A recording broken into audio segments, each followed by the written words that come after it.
اعوذ باللہ من الشیطان الرجیم بسم اللہ الرحمن الرحیم وَإِن يَكُن لَّهُمُ الْحَقُّ يَأْتُوا إِلَيْهِ مُذْعِنِينَ أَفِي قُلُوبِهِم مَّرَضٌ أَمِ ارْتَابُوا أَمْ يَخَافُونَ أَن يَخِيفَ اللَّهُ عَلَيْهِمْ وَرَسُولُهُ بَلْ أُولَٰئِكَ هُمُ الظَّالِمُونَ آمَنتُ بِاللَّهِ صدق اللہ مولانا العظیم۔ سورہ نور کی آیت نمبر 49 اور 50 دو آیات مبارکہ کی تلاوت کی گئی۔ ان منافقین کا ذکر ہو رہا ہے کہ جو بظاہر اپنے آپ کو مسلمان کہلاتے تھے، لیکن جب فیصلہ کرانے کی باری آتی تو وہ یہودیوں کی طرف جاتے اور کہتے جناب ہم نے فیصلہ ان سے کروانا ہے، یعنی اپنے مفاد کی خاطر اسلام کو چھوڑ دیتے تھے۔ اور یہ قیامت تک کے لوگوں کے لیے ایک عبرت اور نصیحت ہے کہ اپنے مفاد کے لیے اسلام کو چھوڑ دینا یہ بڑی بدبختی اور بد نصیبی کی علامت ہے۔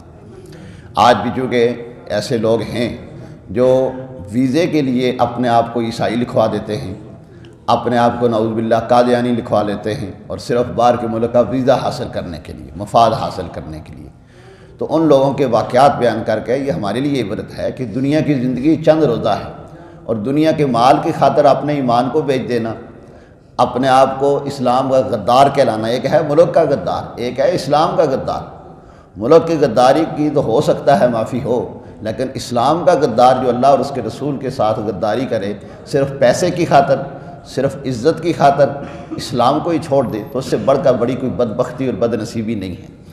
اللہ نے ان منافقین کا ذکر کیا، ارشاد فرمایا وَإِذَا دُعُوا إِلَى اللَّهِ وَرَسُولِهِ لِيَحْكُمَ بَيْنَهُمْ إِذَا فَرِيقٌ مِّنْهُم مُّعْرِضُونَ، جب انہیں بلایا جائے اللہ اور اس کے رسول کی طرف کہ ان میں فیصلہ کیا جائے تو ان سے منہ پھیر لیتے ہیں، کافروں کی طرف جاتے ہیں، اس کی طرف جاتے ہیں جسے رشوت دے کر اپنے حق میں فیصلہ کرایا جائے۔ وَإِن يَكُن لَّهُمُ الْحَقُّ يَأْتُوا إِلَيْهِ مُذْعِنِينَ، اور اگر ان کے حق میں فیصلہ ہو تو اس کی طرف مان لیتے ہیں، یعنی اگر فیصلہ ان کے حق میں ہو تو پھر تو بہت اچھا ہے، جس طرح ہر زمانے میں عدالتوں میں بھی ہوتا ہے، جناب جس کے حق میں فیصلہ ہو جناب جج بہت اچھی نہیں، بڑا اچھا فیصلہ ہوا، اور اس کے برخلاف اگر ہو گیا جی جناب انصاف ہی نہیں ہے، بہت غلط ہو رہا ہے جناب، انصاف اس ملک سے اٹھ گیا ہے۔ تو یہ ہر زمانے میں ایسا رہا۔ اگر ان کے حق میں فیصلہ ہو تو اس کو مان لیتے ہیں۔ وَفِي قُلُوبِهِم مَّرَضٌ أَمِ ارْتَابُوا، کیا ان کے دلوں میں بیماری ہے، یہ شک میں رہتے ہیں۔ أَمْ يَخَافُونَ أَن يَخِيفَ اللَّهُ عَلَيْهِمْ وَرَسُولُهُ، یہ ڈرتے ہیں کہ اللہ اور اس کے رسول ان کے اوپر ظلم کریں گے، یعنی اللہ سے مراد رسول اللہ، یعنی نعوذ باللہ وہ یہ سمجھتے تھے کہ رسول اللہ صلی اللہ علیہ وسلم ہمارے اوپر ظلم کریں گے، ہمارے حق میں فیصلہ نہیں دیں گے، حالانکہ ایسا نہیں۔ رسول پاک صلی اللہ علیہ وآلہ وسلم نے ہمیشہ حق پہ فیصلہ فرمایا۔ یہی وجہ تھی کہ اعلان نبوت سے پہلے بھی کافروں نے اگر فیصلے کرانے ہوتے تو رسول پاک صلی اللہ علیہ وسلم کی بارگاہ میں آتے۔ مشہور و معروف وہ واقعہ کہ حجر اسود کو اپنے مقام پہ رکھنے پہ لڑائی ہو گئی۔ اب عرب کے بڑے بڑے سردار سارے آپس میں لڑ پڑے، الٹ پڑے کہ یہ ہم نے حجر اسود اپنے مقام پہ ہم نے رکھنا ہے، ایک کہنے لگا میں نے رکھنا ہے، دوسرا کہنے لگا میں نے رکھنا ہے۔ جس طرح آج کل تختیاں لگانے پہ روڈوں کے اوپر جھگڑے ہوتے ہیں، ایک کہتا ہے جناب اس روڈ کی تختی میرے نام پہ لگے، دوسرا کہتا ہے میرے نام پہ لگے۔ تو اس وقت تختیاں تو نہیں تھی، اس وقت یہ بڑی سعادت تھی کہ حجر اسود کو اپنے مقام پہ کون رکھے۔ ہر سردار کہتا تھا میں رکھوں۔ اب ہو سکتا تھا کہ ان کی تلواریں نکل آتی، جنگ ہو جاتی، تو ان میں سے ایک جو دانا تھا اس نے کہا اچھا لڑائی نہ کرو، ایسا کرو کل سب سے پہلے جو مسجد حرام میں داخل ہو اس سے فیصلہ کرا لیں گے۔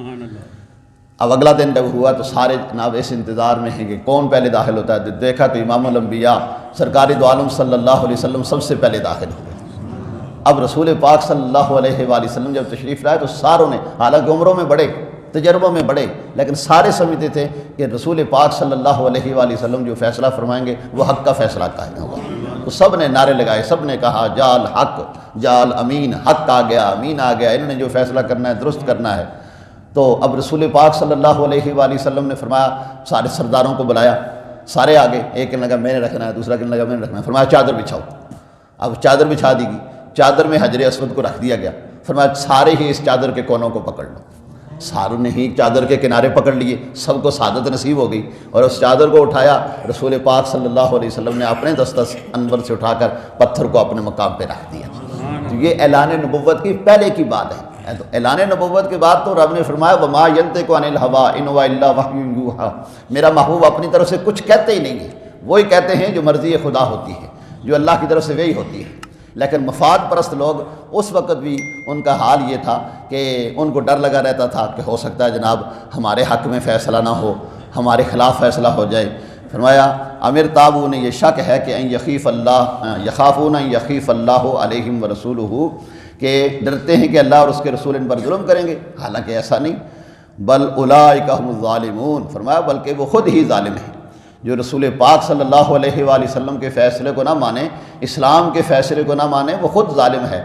اور اسلام کے فیصلے کو مان لینا ہی عدل و انصاف ہے، خواہ وہ اپنے حق میں آتا ہے یا اپنے برخلاف آتا ہے، اپنی خواہشات کو اسلام کے تابع کیا جائے، یہی عظمت ہے۔ ایسا نہ ہو کہ خود بدلتے نہیں قرآن کو بدل دیتے ہیں، ایسا نہیں ہونا چاہیے۔ جہاں حق کا فیصلہ ہو اور انصاف کا فیصلہ ہو اور قرآن و سنت کا فیصلہ ہو، اسے تسلیم کرنے میں ہی عافیت ہے۔ اللہ رب العالمین ہمیں قرآن و سنت کے بتائے ہوئے اصولوں کے مطابق عمل کرنے کی توفیق نصیب فرمائے۔ وآخر دعوانا ان الحمد للہ رب العالمین۔